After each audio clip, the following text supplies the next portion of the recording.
안녕하세요, 구독자 여러분. 구독과 좋아요는 채널 운영에 큰 힘이 됩니다. 안녕하세요. 경기도와 인천을 오가며 사업을 하는 37살 여성입니다. 제가 하는 사업은 요식업이에요.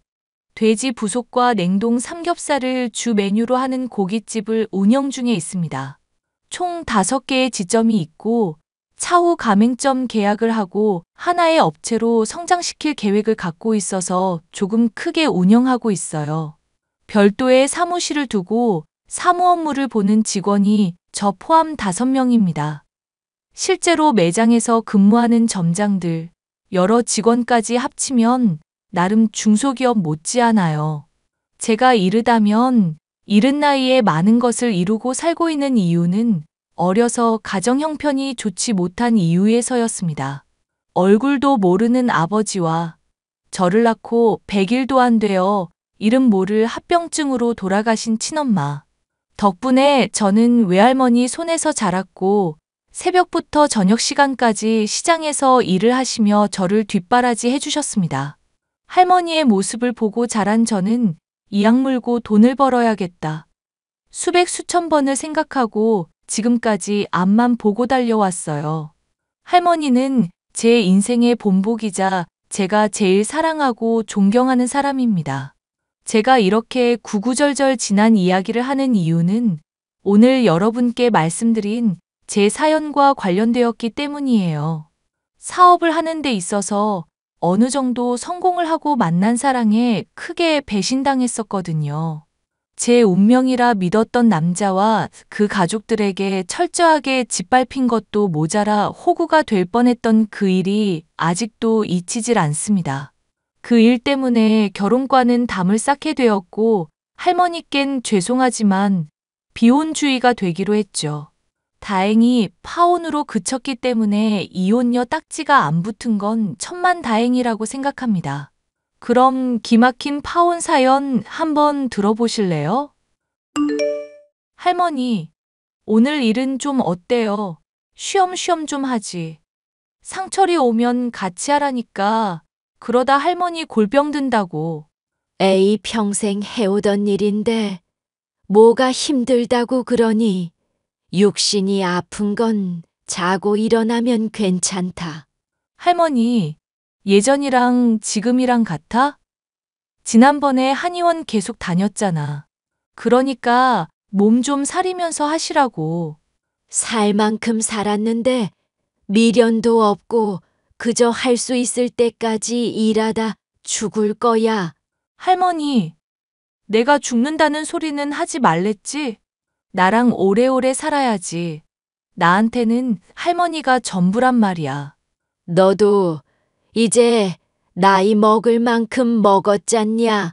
적당히 좋은 놈 만나서 시집 가서 토끼 같은 자식들 낳고 살아야지. 언제까지 이 늙은 할머니 끼고 살래? 에이, 서운하게 왜 그래, 진짜. 난 할머니밖에 없단 말야. 아직 할머니한테 배울 것도 많고 할머니가 이렇게 딱 버티고 있어줘야 내가 일할 맛이 나지. 어휴, 내가 우리 손녀 고집을 어떻게 꺾니?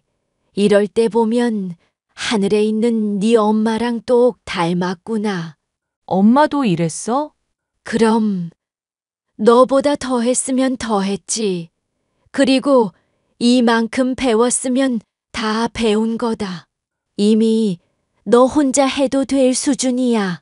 내가 할머니한테 아주 혹독하게 배우긴 했지.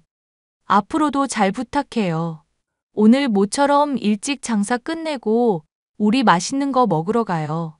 알겠다. 상철이도 같이 가자. 하루 종일 고생했는데 밥 한 끼 먹여야지. 그 시절 할머니는 정육점을 운영하셨던 외할아버지에게 시집 오셨는데 유일하게 배운 기술이 고기 손질하는 기술이었어요. 살림은 두말할 것도 없었습니다. 평생 자식들 뒷바라지하며 사셨는데 외할아버지가 돌아가시면서 그때부터가 고생이었죠. 급격히 기운 가정 형편에 갑작스레 가장이 되셨고 아픈 엄마와 핏덩어리인 저를 보살피면서 팔자에도 없는 노동을 하신 겁니다. 그래도 저희 사정을 딱하게 여기신 시장 정육점 사장님의 도움으로 할머니는 일을 하시며 생계를 이어나갈 수 있었어요. 그 모습을 보고 자라서 그런지 저는 어려서부터 일찌감치 돈을 벌어야겠다고 생각했습니다.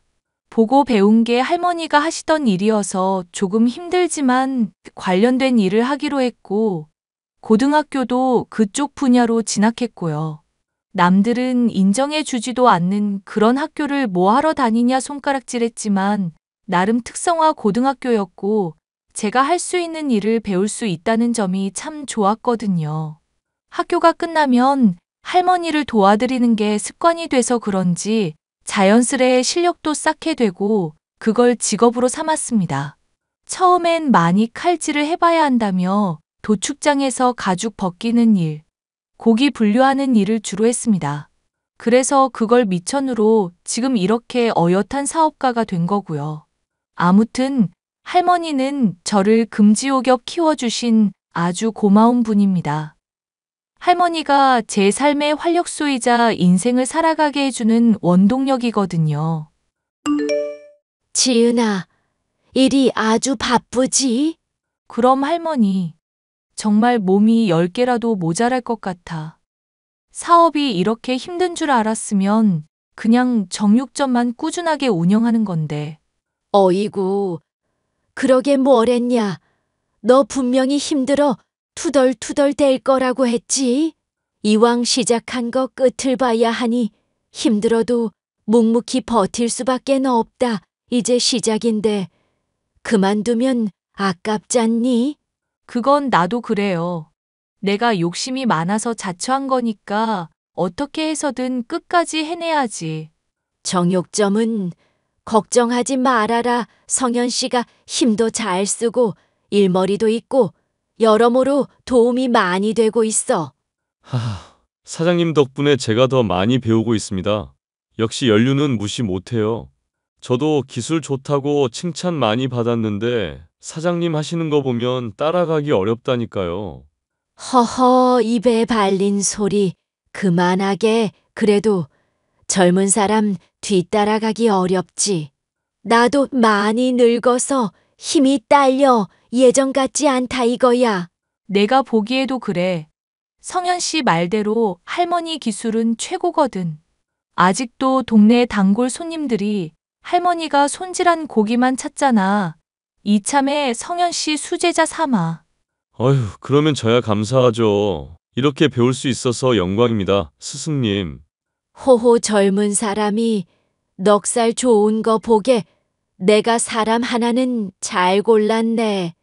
앞으로 잘 부탁함세. 저도 잘 부탁드려요. 제가 가게 개점해서 정신이 없거든요. 정육점에 많이 신경을 못 쓰니까 성현 씨가 우리 할머니도 좀 봐드리고 힘 좀 써줘요. 걱정하지 마세요. 열심히 하겠습니다. 10여 년의 세월이 흘렀고 30대 초반의 나이가 된 저는 정육점과 요식업 사업을 병행하게 되었습니다. 정육점은 시장에서 작게 운영하고 있었는데 동네 사람들은 다 알만한 그런 곳이었어요. 돈을 많이 벌고 싶다는 꿈을 가진 저는 정육점에서 손질하고 남은 뒷고기들과 돼지 부속을 이용해 고깃집을 개업했습니다. 워낙 일 욕심이 많았던 데다 정육점과 병행하며 할 수 있는 일이 무엇이 있을까 생각했는데 고민할 것도 없이 바로 고깃집이더라고요. 어렵사리 모아둔 돈과 약간의 대출을 받아 인천 부평 지역에서 지금의 가게를 개점했습니다. 바로 1호점이었죠. 호기롭게 시작한 첫 사업은 대성공을 거두었습니다. 마침 유튜버들이 먹방이라는 주제로 막창이나 통대창 등 돼지 부속들이 한참 인기였는데 그 인기에 힘입어 장사가 무척 잘 됐거든요. 물론 개업 효과라고 해서 초반에는 지인 손님들도 제법 있었고 홍보업체를 통해 과감히 투자해서 그런지 맛집으로 소문나서 오픈한 지 반년도 안 된 시점에 월 매출 6천만 원 찍었습니다. 가게가 10평 남짓한 작은 공간이라 회전율이 높아야 했는데 구이 특성상 빨리 먹고 치고 빠지는 건 어려웠어요. 대신에 저만의 방법으로 당시엔 조금 생소했던 배달 서비스를 시작해서 조금이라도 빠르고 간편하게 먹을 수 있게끔 했어요. 그랬더니 손님들의 입소문을 타고 여기저기 소문이 나게 되면서 명성을 얻기 시작했습니다. 자기야, 오늘은 정육점에 안 들릴 거지? 가게 일이 바빠서 여기 좀 도와주고 들어가야 할 것 같아. 아르바이트생이 갑자기 펑크 내는 바람에 급하게 나올 사람도 없고 해서 저녁 시간에만 도와주고 가게. 하루 종일 밖에 있었는데 괜찮겠어? 너무 무리하는 거 아니야? 내가 하던 일이고 버려놓은 일인데 마무리해야지. 그리고 차라리 내가 하는 게 속 편해. 그러니 너무 걱정하지 마. 그래도 조금이라도 피곤하거나 쉬어야겠다고 생각 들면 주저 말고 쉬는 거야. 알았지? 아휴, 알았어요. 할머니랑 하루 종일 붙어 있어서 당신도 잔소리 닮아가는 거야? 에이, 나는 자기가 고생하니까 쉬엄쉬엄 하라고 말해주는 거야. 잔소리가 아니라고. 아, 알았어. 그나저나 오늘 매출은 어때? 요즘 방송 나온 거 보고 직접 고기 사서 먹겠다는 사람들이 있어서 많이들 찾아갈 텐데 힘들지? 아니야, 괜찮아. 그게 다 돈 버는 일인데 감수해야지. 손님들이 할머니 칼 쓰시는 솜씨 보고 한번 놀라고 할머니 성격상 조금 주는 건 용납 안 되어서 늘 용량 넘치도록 주시잖아. 그거 보고 두 번 놀라고. 할머니 성격상 양 조절이 안 되긴 하지. 아무튼 나 오늘 조금 늦으니까 가게 마무리하고 할머니 좀 부탁해. 알았어. 너무 걱정하지 말고 일 보고 와. 예비 신랑과는 새로 가게를 개점하면서 본격적으로 만나기 시작했습니다. 제가 정육점 일에 소홀해지니 새 직원이 필요했거든요. 할머니 혼자서도 충분히 하실 수 있었지만 나이도 드신 데다 힘에 부치셨는지 병원도 많이 다니시고 쉬기도 많이 쉬셨습니다. 그래도 하루아침에 가게를 접을 순 없었기에 새로 채용한 직원이었는데 저랑 동종업계 종사자였죠. 나이는 저보다 2살 어렸는데 행동도 예의 바르고 자기 할 일은 똑 부러지게 해서 참 마음에 드는 직원이었습니다. 무엇보다 할머니에게 친손주같이 다정다감하게 대해 주어서 그게 얼마나 고마웠는지 몰라요. 그렇게 정육점과 고깃집을 오가며 바쁜 나날을 보내다 자연스레 서로에게 호감이 생겼습니다. 2년 정도 연애하니 나이도 나이인 만큼 결혼 생각을 하게 되더군요. 결혼이 인생이 전부가 아니고 사업도 하는 마당에 겁날 것도 없었는데 할머니 생각에 좀 서둘러야겠다 싶었습니다. 솔직히 일반 사람들과는 다르게 살아왔다 보니 그 부분에 있어서 자신감이 부족하기도 했고요. 결혼을 결심한 만큼 양가 집안에 정식으로 인사를 드리기로 했어요. 처음 뵙겠습니다. 김지은이라고 합니다. 엄마, 우리 지은이 예쁘지? 뭐 그럭저럭. 일단 이야기 좀 하게 이리 와서 앉아라. 저기요, 내가 시어머니 될 사람이니까 말 정도는 편하게 해도 되지? 그럼요. 저도 불편한 거 싫으니 어머님 좋으실 대로 하세요. 호호, 말이 좀 통하는 것 같구나. 그나저나 사돈어른 될 분들은 뭐 하시는 분들이니? 나이도 나이인지라 결혼 자금은 제대로 모았니? 엄마, 하나씩 물어봐요. 이 사람 마시던 물도 채야겠어. 너는 좀 가만히 있어. 이런 거는 여자들끼리 나눠야 하는 거야. 내가 낄 자리가 아니라고. 그냥 조용히 듣고 있다가 알겠다 하고 가면 되는 거야. 아버지는 솔직히 어떤 분인지 잘 모르겠어요. 엄마는 저 낳고 얼마 안 된 시점에 지병 때문에 돌아가셨어요. 그래서 할머니 손에 자랐습니다. 어머, 그런 사정이 있었구나. 그러면 무슨 일해? 돈은 좀 모아놨고? 우리 아들이 일하는 곳 사장님이라는데 사실인가? 네, 현재 행복시장 안에서 정육점 운영하고 있고 그 가게를 지금 성현 씨랑 저희 할머니가 맡아서 하고 계세요. 그리고 저는 얼마 전부터 가게 개점했고요. 가게라면 어떤 가게? 지금 사업하고 있다는 거지? 엄마, 지금은 고깃집 하나지만 여기 유명인들도 엄청나게 오고 완전 맛집으로 소문났어. 그래봤자 뭐 얼마나 벌겠니? 내가 결혼을 반대하는 건 아니지만 조실부모한 것도 좀 그렇고. 사업 자금이야 이리저리 굴리면 그만인데 지금 빚내서 시작한 거면 생각을 좀 해봐야지. 엄마, 그래도 이 사람 한 달에 매출 1억 가까이 될걸? 아무리 빚냈다고 해도 갚는 건 식은 죽 먹기라니까? 그래도 그렇지. 나이도 많고. 참. 아무튼 돈이라도 많이 벌어서 다행이구나. 너도 정육점에서 일하다가 사업이라는 것 좀 해야지. 남자가 태어나서 사업 한 번쯤은 해야 하는 거야. 잘 되면 좋은 거고 아님 많은 거고. 그렇죠. 지금도 같이 일하고 있으니까 조금씩 늘려가면 될 거예요. 그때는 성현이한테 전적으로 맡겨라. 자고로 여자가 돈줄 쥐고 있으면 집안이 망해. 남편 내조해주고 시댁 식구들 잘 챙기는 게 도리야. 그러니까 사업 잘 일궈서 성현이 줘라.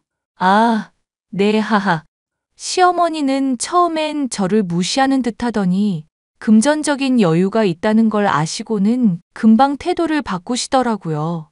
그러면서 대놓고 사업은 남자가 해야 한다면서 제가 일군 사업을 예비 신랑에게 넘기라는 말까지 하셨습니다.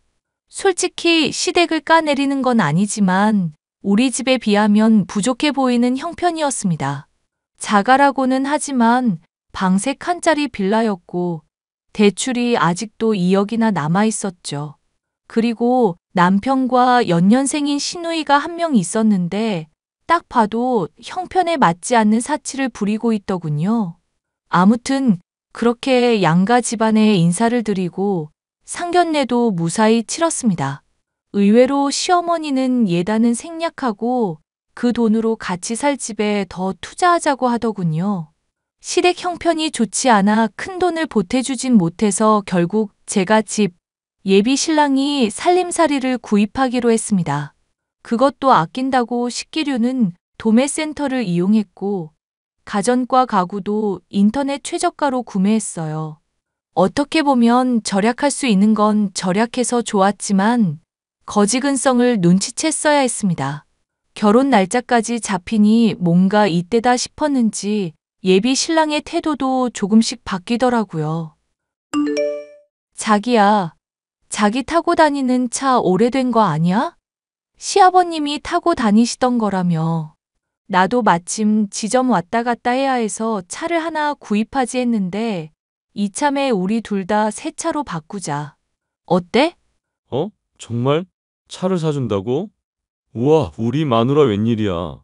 아니, 비싼 차는 말고 어차피 일하면서 타고 다녀야 하니까 실용적인 차로 고르려고. 나도 가게 자주 다녀야 하고 가끔 물건도 사서 날라야 하니까 나는 레이라는 차를 봤거든. 레이? 뭐 장 보러 다니고 그런 거로는 나쁘지 않지. 그래도 차가 2대면 한 대는 외출용으로도 겸할 수 있는 차면 좋지 않을까? 그렇지. 근데 양갓집도 다 근처고 어디 멀리 갈 땐 자차보다는 기차나 비행기 이용하니까 굳이 큰 차 필요 있나 싶어서. 자기 의견은 알겠는데 그래도 이왕이면 중형차도는 뽑았으면 좋겠어. 오래 탈 거 생각해서. 그런가? 난 레이 한 대랑 아반떼 정도 생각했는데. 아반떼는 무슨 K7 정도는 타줘야지.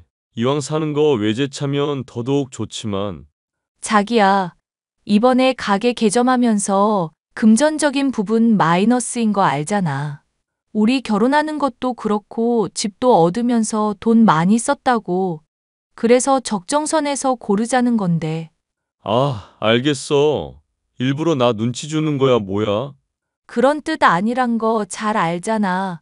아무튼 나는 레이 살 거야. 당신도 잘 골라봐. 아니면 이번 주에 같이 매장 가보던가. 정말? 일단 알겠어. 솔직히 일하면서 고급스러운 차가 굳이 있어야 하나 싶었습니다. 하지만 남편 말대로 한 대 정도는 비싸진 않더라도 적당한 차는 있어야 하겠더라고요. 제가 여자라 그런지 모르겠지만 차에 대해 그렇게 욕심이 있던 편이 아니라 크게 신경을 쓰지 않았었습니다. 결국 예비 신랑의 고집대로 K7인지 뭔지 하는 차량을 구입했습니다. 그래도 양심이 조금이라도 있는지 차 살 때 1,000만 원 보태더라고요. 물론 나머지는 제 돈이었지만요. 그렇게 하나하나 준비하며 결혼 준비도 막바지에 이르렀어요. 사업하랴, 결혼 준비하랴, 양가 식구들 챙기랴 정신이 없었습니다. 청첩장 디자인도 고르고 웨딩 촬영도 하고 바쁜 시간을 보내는데 시댁 식구들과 큰 마찰을 빚게 되었습니다. 바로 시누이 때문인데요. 이 문제로 결혼을 할지 말지 고민하게 되면서 제 인생에도 위기가 닥치게 된 거죠. 얘들아, 저녁에 시간 어떠니?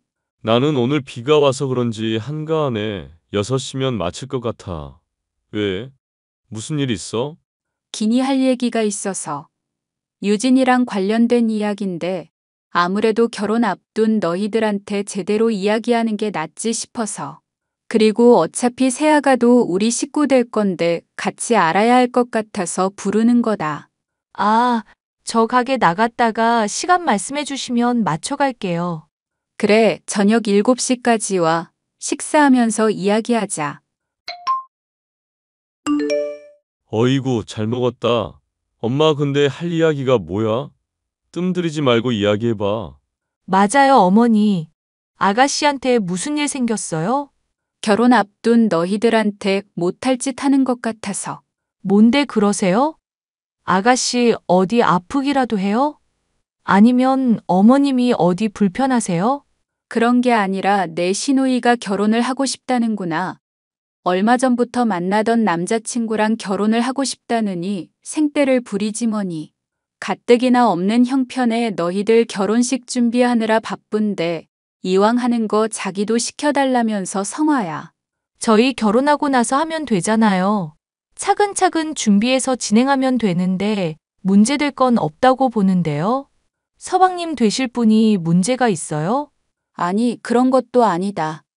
네가 조무사로 일하는 거 알지? 그 병원에 일하는 의사인가 보더라고. 너무 과분한 상대라서. 이야, 유진이 걔는 어디서 그런 거물을 물어왔대? 자기야, 사람 보고 거물이 뭐야. 아가씨가 좋은 남자 만난다는데 축하해주진 못할 망정. 아무튼 그 사람이랑 꼭 결혼해야겠다더구나. 근데 알다시피 너희가 곧 결혼을 앞두고 있고 그쪽 집안에서도 남자가 나이가 있으니 좀 서두르는 모양이고. 그럼 준비하는 게 어떨까요? 제가 도울 수 있는 건 도울게요. 정말이야? 이야, 우리 집사람 대단한데? 엄마, 걱정하지 마. 우리끼리 잘 이야기해 볼게. 부담 주려고 하는 이야기는 아니니 나도 양심이란 게 있다. 에이, 엄마 부자 며느리 뒀는데 그런 게 무슨 걱정이야. 아무튼 우리도 이야기해보고 이리저리 알아볼게.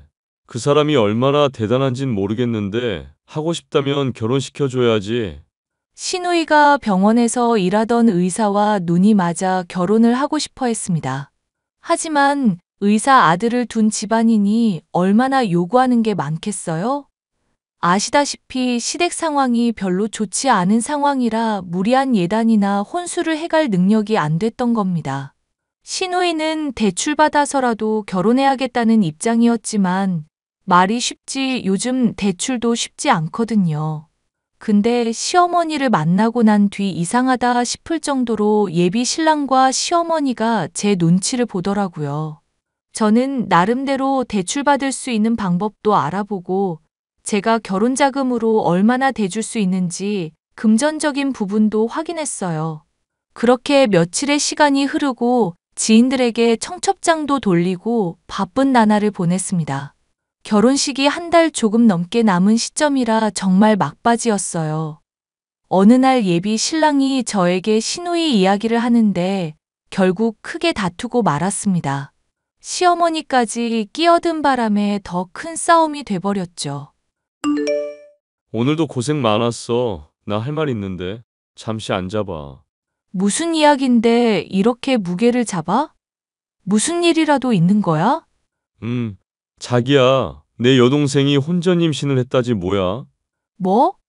아가씨가 임신을 했다고? 축하할 일이네. 왜 이제야 이야기했대? 나도 모르지. 혼전 임신이라 숨기고 싶었는데 그 남자 집안에서 아이도 생긴 마당에 결혼도는 못 늦춘다고 했나 봐. 그래서 어제 집에 와서 말하더라고. 잘 됐네. 근데 당장 뭔가 할 수 없으니까 애 낳고 결혼식 올려야 되는 거 아니야?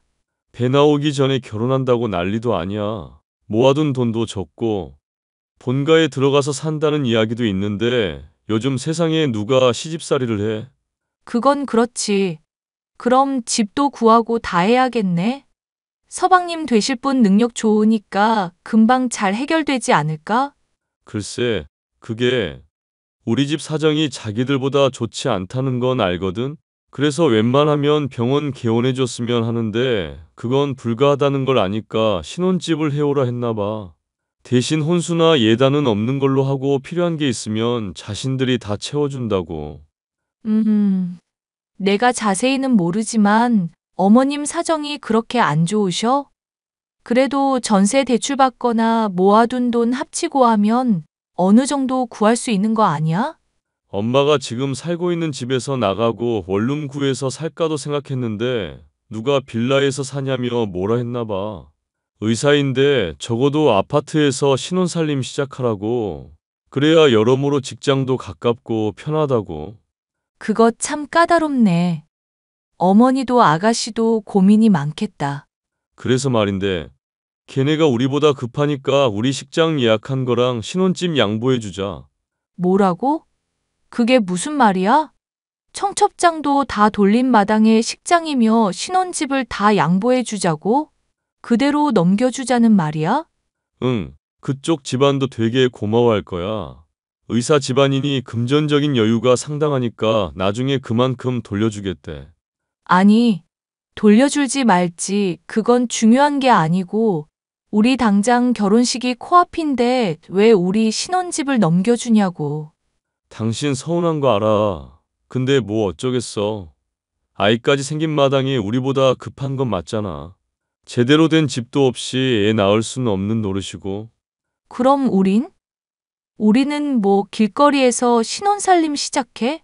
그렇게 부정적으로만 생각하지 마. 우리는 돈을 충분히 벌고 있는 입장이고 솔직히 자기가 여유가 있잖아.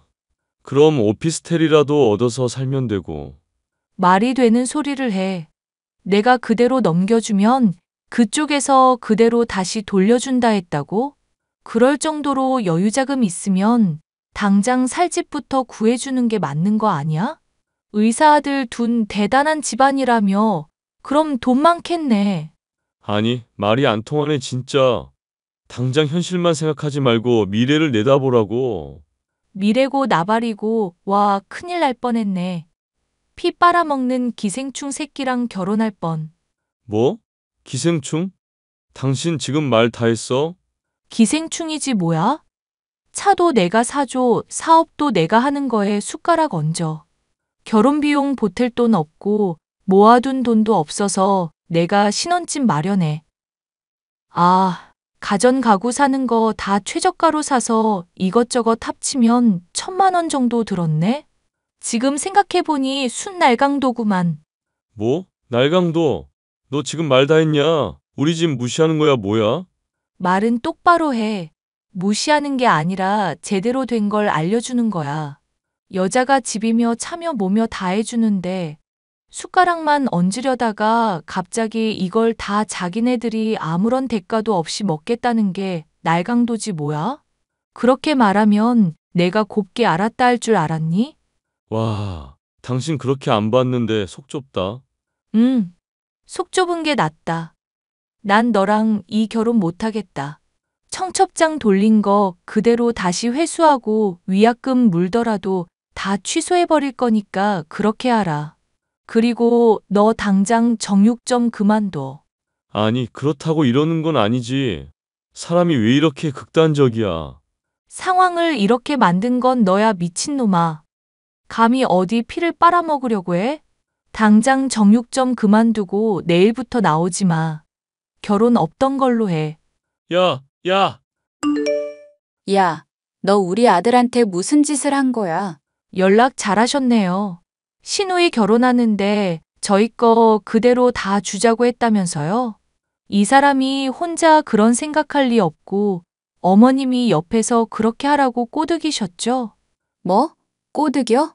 그래, 내가 그렇게 하라고 시켰다. 너희야 나랑 같이 살던 어쩌던 누워 잘 곳이라도 있잖니? 네 시누이, 아이까지 가졌다는데 불쌍하지도 않아? 그게 왜 불쌍해요? 자기들이 좋아서 만든 아이를 지금 나보고 책임지라 이거잖아요. 살 집도 구해줘, 식장도 내놔라. 이게 무슨 심보예요? 아무튼 난 이 결혼 못하니까 그렇게 아세요. 그리고 지금 결혼식 올릴 형편 못 되면 그 형편에 맞춰 살든가 해야지. 너무 욕심이 과하시네요. 너 그렇게 사람 무시하는 거 아니다. 우리 집안이 어떤 집안인 줄 알고. 어떤 집안이긴요.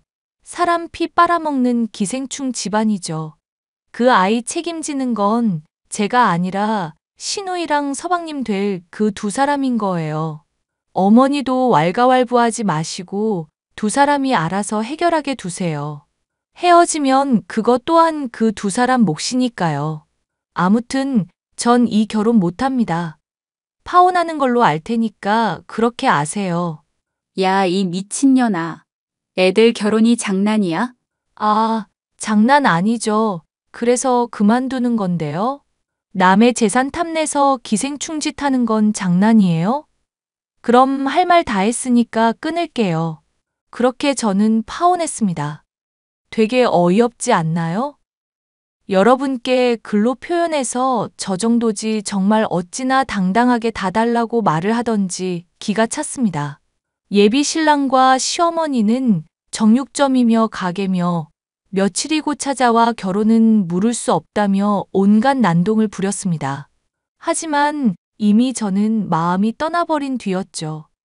할머니도 제 파혼 사실을 아시고는 마음 아파하셨지만 그 이유를 알고 나니 예비 신랑과 시어머니에게 호통을 치셨더랬죠.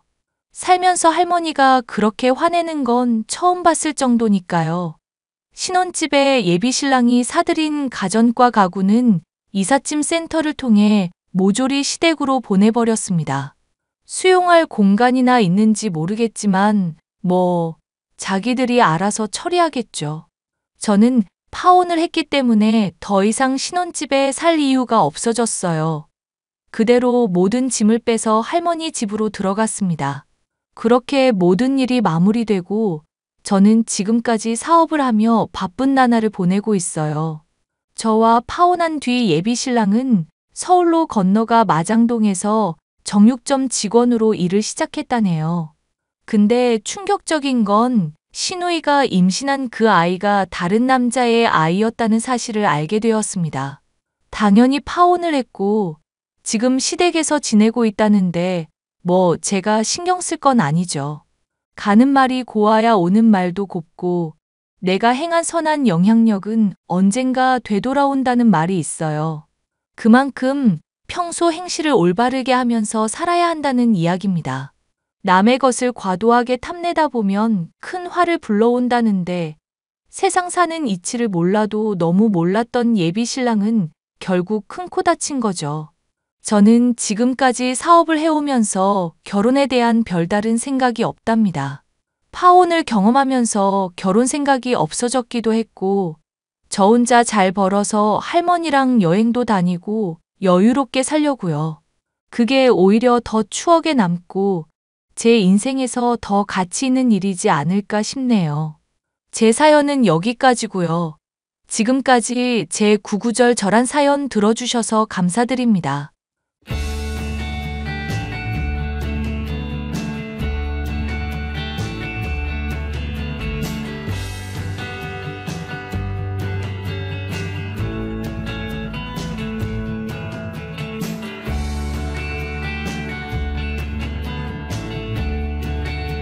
안녕하세요, 구독자 여러분. 구독과 좋아요는 채널 운영에 큰 힘이 됩니다. 안녕하세요. 저는 30대 주부로 최근에 아주 통쾌한 일이 있었습니다. 그건 바로 늘 사람 무시하고 예술가 병에 걸려 힘든 일은 죄다 빠져버리는 손아래 동서의 비밀을 폭로한 일이었는데요. 거짓말이 일상에 뻔뻔하기가 이를 데 없던 여자를 혼내주게 된 사연을 말해보려고 합니다. 손아래 동서는 제게 첫 인상부터도 별로 좋지 않았는데요. 여보, 재수 씨 오늘 처음 봤는데 인상은 어땠어? 좋게 말하면 상견례 자리에서도 별로 긴장 안 하는 것 같더라. 사람이 아주 여유롭네. 그러면 나쁘게 말하면 어떤데? 당신 사람 참 잘 보잖아. 만약 도련님이 나한테 미리 보여주셨으면 반대했을지도 모르겠는데? 나한테는 뭐 무던하게 대하는 것 같던데 당신 마음에 뭐 걸린 거 있었어? 뭐 당신도 두 눈으로 다 지켜봤을 텐데 내가 굳이 짚을 필요가 있을까? 도련님이 수저 식탁에 다 놓는 동안 도도하게 앉아서 물만 홀짝이고 있던 걸 굳이 말해야 해? 아님 도련님이랑 내가 고기 굽고 있는 동안 젓가락 놀리면서 고기만 집어 먹었던 거? 유학도 다녀온 피아니스트라 그런지 뭔가 좀 사람이 도도하기는 하더라. 그 부분이 나도 사실 궁금한 게 유학 갔다 오고 그러면 피아노 치고 공연 다니고 그러지 않나? 학원에서 애들 가르친다고 하는데 나는 잘 이해가 안 가서. 아, 그거 당신 화장실 갔다 온 동안 안 그래도 얘기 나왔었던 거야. 아빠가 단도직입으로 물어보더라고. 그래서 뭐라고 대답했는데? 무대에서 피아노 연주해서 관객들 즐겁게 해주는 것도 좋기는 한데 애들을 가르치면서 후황양성하는 게 더 좋대. 인생은 저마다 다 각자의 방식이 있는 거 아니냐면서 소소하게 살고 싶다고 그러더라고. 무대 나가고 그럴 실력이 없는 거 아니고? 유학도 갔으면 대학도 좋은데 나왔을 텐데 아깝지 않나? 보니까 어디 대회에서 대상도 타고 경력 나름 있는 모양이더라고. 어느 대학에 무슨 경력인지야 뭐 자세하게 얘기를 안 해줘서 잘 모르겠지만. 무슨 금싸라기 파묻힌 보물지도도 아니고 뭐 그렇게 꽁꽁 감추는지 모르겠네. 됐어. 그냥 내가 나중에 물어보든지 할게. 상견례 때부터 어딘지 굼뜨고 대접받는 것에만 익숙해 보이는 손아래 동서였던지라 첫인상이 좋지 않았는데요. 그 좋지 않았던 첫인상이 틀리지 않았다는 것을 저는 얼마 지나지 않아 금세 알 수 있었습니다. 형님, 어머님 생신 때 제가 일이 생겨서 못 갈 것 같네요. 은사님 딸이 곧 콩쿠르 나간다고 하는데 제가 개인적으로 좀 봐줘야 할 것 같아서요. 죄송하지만 생일 선물만 남편 통해서 보내는 식으로 해야 할 것 같네요. 아무리 그래도 어머님 생신인데 자리의 얼굴은 한번 비춰야 하지 않겠어? 그리고 그런 일이 있으면 미리 말을 하든지 해야지. 그래서 지금 미리 말씀을 드리는 건데요. 생신날 하루 전에 말하는 게 미리 말을 하는 거야? 이럴 거면 차라리 생신 당일 1시간 전에 말하지 그랬어? 형님, 저한테 뭔가 마음에 안 드시는 게 있는 것 같은데 말을 편하게 해보세요. 대체 뭐가 불만인데요? 동서한테 내가 불만이 뭐가 있겠어. 끽해봐야 시부모님이 제주도 정도 가라는 거 고집 부려서 유럽 여행 갔던 것 정도 아닐까? 아, 맞다. 그래놓고 여행 선물 가족들 줄 거 아무것도 안 사왔던가? 부담 없이 신혼여행 가라고 시부모님도 나랑 남편도 100만 원씩 보태줬는데 말이지. 그거 뭐 대단한 돈이라고 그렇게 생색을 내세요? 멋 없으시게. 돈을 떠나서 기본적인 성의 문제 아닐까? 여행 신나게 즐기고 왔으면 적어도 생신날 얼굴은 비춰야지. 어떻게 된 사람이 받아먹을 것만 받아먹고 되돌아오는 게 없을까? 형님, 서양에서는 그냥 편하게 줄 거 주고 받을 거 받는 마인드예요. 뭐 챙겨드릴 거 생기면 어련히 알아서 챙겨드릴까? 저도 유럽 여행 처음이라서 즐기다 보니 정신없어서 그런 건데. 동서 프랑스인지 독일인지 외국 대학 다니고 무대도 여러 번 했다 하지 않았나? 그런데 유럽 여행이 처음이라니 그게 무슨 말이야? 대학 다니면서 공부하느라 정신없어서 여행은 처음이었다는 얘기죠. 혹시 형님, 저 의심하시는 거예요? 나야 뭐 동서가 뭐 하는 사람인지 도통 모르겠으니까 정체가 궁금해서 그러지. 어디서 어떻게 살았는지 알면 동서가 하는 행동을 조금 더 이해할 수도 있을 것 같고.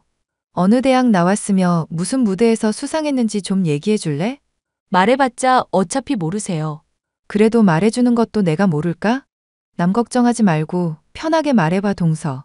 형님, 듣자 하니 고졸이라서 배움도 그렇게 길지 않으시다고 들었어요. 언제 탐정 자격증을 취득하셨는지 모르겠지만 남일 궁금해하지 말고 각자 거리 두면서 살자고요. 저는 가족이라는 단어로 괜히 묶어서 친하게 지내고 그런 거 딱 질색이거든요. 솔직히 말해서 사람이라는 건 급이라는 게 있다고 생각해서요. 와, 동서 말을 참 예쁘게 하는 재주가 있네. 아무리 그래도 제가 형님만 할까요? 어머님의 생신 때 갑자기 빠지겠다는 걸 붙잡고 한 소리를 좀 하려고 했더니 또박또박 받아치고 인신공격까지 하는 손아래 동서 때문에 정말 기가 막혔는데요. 그 뒤로도 동서는 가족의 행사며 명절이며 수시로 가짜는 핑계를 대면서 빠지기가 일쑤였습니다. 가족들도 저만큼은 아니지만 못내 서운해하고 속이 상해하는 걸 느끼고 있을 즈음 저는 친구로부터 들어주기 싫은 부탁을 듣게 되었죠. 지영아, 네 손아래 동서라는 사람 말이야. 외국에 막 유명한 대학도 나온 피아니스트라면서? 지인 찬스로 좀 어떻게 할인해서 우리 애 좀 봐주면 안 될까? 그냥 네가 직접 가르치지 그래? 너도 소시적에 피아노 좀 쳤고 전공도 그거잖아. 나야 손 다 녹슬었고 외국 유학 갔다 온 것도 아니잖니. 무엇보다 우리 애가 엄마한테는 배우기 싫다고 그러는데 어떡하겠어. 친구 소원 좀 들어주라. 응? 이럴 때만 친구지, 계집애. 알았어. 대신 맘에 안 든다고 나한테 짜증내기 없기다. 내 동서 성격 엄청 더러우니까 네가 그건 감안하라고. 지영아, 원래 예술을 하는 사람들끼리는 통하는 게 있는 법이란다. 내 걱정하지 말고 소개나 해주렴. 그럼 너도 내 소원 하나 들어주라. 어머님이 피아노 있는 거 오랫동안 썼고만 있어서 연주 한번 듣고 싶어 하는 것 같던데 동서가 맨날 빼기만 하고 무시하는 게 보여서 내 마음이 다 안타깝더라고. 나중에 가족 모임 있을 때 연주할 수 있게 그럭저럭 내가 칠 수 있을 만한 거 연습해서 칠 수 있게 해줘. 가능하지? 그거야 뭐 치느냐에 따라서 다르겠지만 엄하게 가르친다고 짜증내면 안 된다? 동서 덕분에 어지간한 일은 짜증도 안 날 것 같으니까 가르쳐주기나 해. 나도 불쌍한 우리 어머님한테 한번 서프라이즈나 해드리게. 제 친구는 자식의 교육에 대한 열정 하나만큼은 대한민국 제일이었던지라 제 손아래 동서에게 피아노 과외를 꼭 받게 하겠다고 자꾸 요청을 해왔었죠. 마지못해서 피아노 연습을 시켜주는 것을 조건으로 소개를 해줬는데 나중에 친구에게서 저는 이상한 얘기를 들을 수 있었습니다. 지영아, 네 동서라는 사람 말이야. 대학 정확히 어디 나왔다고 하셨지? 몰라 그냥 유명한 대학 나왔다고 하고 사람 무시하니까 그러려니 하는 거지. 그런데 그건 왜 묻는데? 애를 가르치시는데 손톱이 엄청 길고 네일도 하셨더라고. 너도 알다시피 피아노 치는 사람들은 손톱 항상 짧게 하거든? 내가 손톱을 짧게 해야 하는지 길어야 하는지 어떻게 알겠냐. 손톱은 왜 길게 하면 안 된다는 거야? 연주할 때 다칠 수도 있고 여러모로 불편하거든. 그런데 내일까지 하고 있으시니까 영 이상해서 그렇지. 이번만 그런 건지 아니면 평소에도 그런 건지 영 성의가 없으시네. 동서 평상시에도 손톱 엄청나게 길게 하고 다니는데? 그러고 피아노를 잘 치기는 한다니? 내가 안 그래도 한번 시범 보여달라 요청했는데 컨디션 안 좋다느니 하면서 거절하시더라고. 말도 마. 남편이랑 서방님도 피아노 한때 배웠어서 시부모님 댁에 피아노 있거든? 그런데 어찌나 도도한 예술가이신지 그렇게 요청해도 피아노 한 번을 안 친다? 이런 말 하기가 좀 그렇긴 한데 네 동서라는 사람 좀 많이 이상한데? 유학 갔다 왔다면서 대학 어디 나왔는지도 말 안 해주고 피아니스트 기본도 안 되어 있고 무엇보다 연주하는 거 한 번을 본 적이 없다는 게 참 이상해서. 너 얘기 듣고 보니까 아무래도 많이 이상하다. 동서가 일한다는 학원 내가 알고 있는데 한번 같이 조사해 볼래? 그러자. 내가 이대로는 찝찝해서 안 되겠어. 친구의 얘기를 통해 손아래 동서가 영 수상하다고 생각했던 저는 친구와 함께 동서가 일하는 학원에 문의를 해봤습니다. 동서의 이름을 대니 일을 하기는 하는데 교사로 일을 하는 게 아니라 피아노 학원의 격리로 일을 하고 있다는 얘기를 들을 수 있었는데요. 유학을 갔다 온 것부터 피아니스트라는 것 모두 거짓말이 아닐까 하는 의심이 강하게 들어 친구와 더 파보니 모든 진실이 드러났습니다. 네 동서, 아니, 그년 그거 정말 제정신 아닌 년이더라. 왜? 뭐 새로 알게 된 거라도 있어? 자기가 못 가르쳤으면서 우리 애한테 괜히 언성만 높이고 기만해왔던 거 생각하니까 너무 괘씸하더라고. 그래서 흥신소 직원 고용해서 알아봤지. 전문가가 확실히 다르긴 다르대? 조사해보니까 그년 그거 유학은커녕 대학 간 적도 없고 피아노는 손에 댄 적도 없다더라. 미술학원에서도 유학파 사칭하다가 들통나서 쫓겨난 전과도 있더라고. 피아노도 칠 줄 모르면서 유학파 피아니스트 행세를 했다고? 그러니까 내가 정말 황당하지. 너 이거 이대로 지켜만 보고 있을 거야? 경찰에 당장 신고해야지. 서방님한테도 알리고. 네 나름대로 가족 문제로 처리할 일이 있을 테니까 내가 일주일은 기다려줄게. 그동안 이 미친년 이거 저지른 거 다 까발리고 감옥에 쳐넣든지 해야 한다? 알겠지? 걱정하지 마셔. 믿고 보고나 있어. 저는 친구에게서 받은 증거들을 확인하고 정리해서 가족들에게 어떻게 이를 폭로할지를 생각하고 있었습니다. 동서 때문에 받은 모멸감이며 인신공격이 너무 화가 났었기에 가족들이 다 모인 자리에서 까발리는 게 최고의 복수겠다는 생각이 들었죠. 친구에게서 진실을 들은 지 얼마 되지 않아 명절이 되어 가족이며 친척들이 모이게 되었기에 제 기다림은 그리 길지 않았습니다. 동서 왜 이렇게 늦어? 명절 음식 안 할 거야? 제가 몇 번이나 말했잖아요. 자꾸 요리 못하는 저 끌어들이지 마시라고요. 그딴 건 주부인 형님이 알아서 하셔야죠. 가족 행사 중에 좋고 편한 것만 참여하고 싶은 마음은 알겠는데 그러는 거 아니야, 동서. 아니, 형님 생각이라는 걸 좀 하고 말씀하세요. 피아니스트 손으로 어떻게 반죽 만지고 물 묻히면서 요리하냐고요. 형님은 식칼로 종이 자르세요? 세상에는 적재적소라는 게 있잖아요. 그래서 이번에도 또 안 하시겠다? 안 하는 게 아니라 못 하겠다는 거죠. 말 참 이상하게 하시네. 그리고 제가 좋고 편한 것만 하고 싶어 한다고 하셨죠? 그런 거면 제가 동네에서 학생 가르치고 싶어서 이렇게 봉사하겠어요? 그냥 투어 다니면서 무대하고 명성 얻으면서 편하게 살지. 안 그래요? 하여튼 가기는 갈 거니까 자꾸 사람 짜증나게 재촉하지 마세요. 그래, 요리는 내가 할 테니까 동서는 편하게 쉬고 있어. 대신 앞으로 절대 후회하지 말고. 지금 협박하시는 거예요? 대체 뭐 어쩌실 건데요? 명절 때 시부모님의 집으로 일가 친척들이 모인 날이었습니다. 저는 먼지만 쌓이고 있는 피아노에 손을 올려 그간 친구에게 하루에 3시간 정도씩 열심히 배워놨던 피아노 곡을 연주했습니다. 베토벤의 월광 소나타라는 곡으로 문외한인 제게는 어려운 곡이었지만 친구의 도움을 통해 익힐 수 있었죠.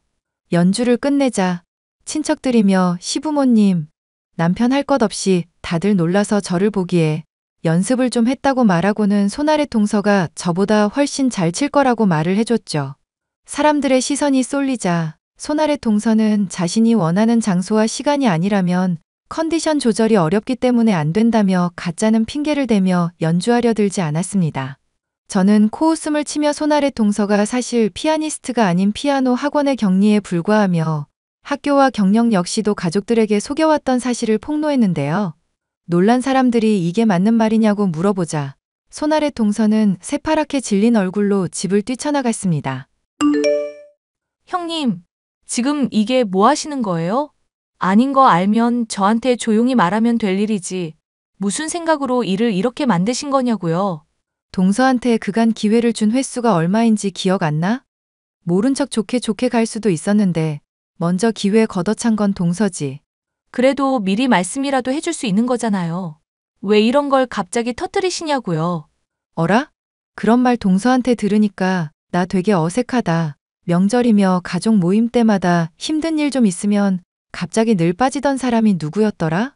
미리 말해달라고 사정해도 학원 일정이니 과외니 거짓말하면서 빠진 사람이 바로 동서 아니었나? 그거랑 이거랑 같아요?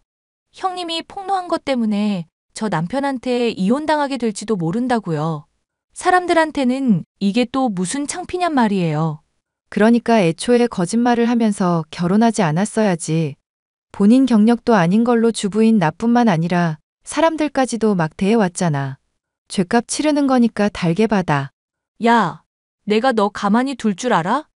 이거 명예훼손으로 고소하고 말 거야. 그 전에 서방님한테 사기 결혼으로 이혼당할 거나 걱정해 2년아. 사문서 위조해서 학력까지 속였으니 죄가 가볍진 않을 텐데? 내가 너 절대로 가만 안 둘 거야. 절대로 가만히 있지 않을 거라고. 어머머, 이러면 협박죄도 추가될 수 있는데 괜찮으려나? 야, 닥쳐. 닥치라고. 위장한 학력과 경력을 가지고도 다른 사람에게 뻔뻔하게 갑인 양 굴어왔던 저의 손아래 동서는 결국 서방님에게 막대한 위자료를 물어주며 이혼을 당하게 됐죠. 그것도 모자라 이 일이 학원에 소문난 바람에 학원생들의 부모에게 항의를 받아 해고당하는 신세가 되고 말았죠. 현재는 경찰 조사를 받고 있다고 하는데 형사처벌까지도 받을 수 있다고 하니 본인의 죗값을 제대로 치르게 된 셈이죠. 이상으로 주부 일을 무시하면서 뻔뻔하게 거짓말이나 해대던 손아래 동서를 혼내주게 된 사연이었습니다. 끝까지 들어주셔서 감사합니다.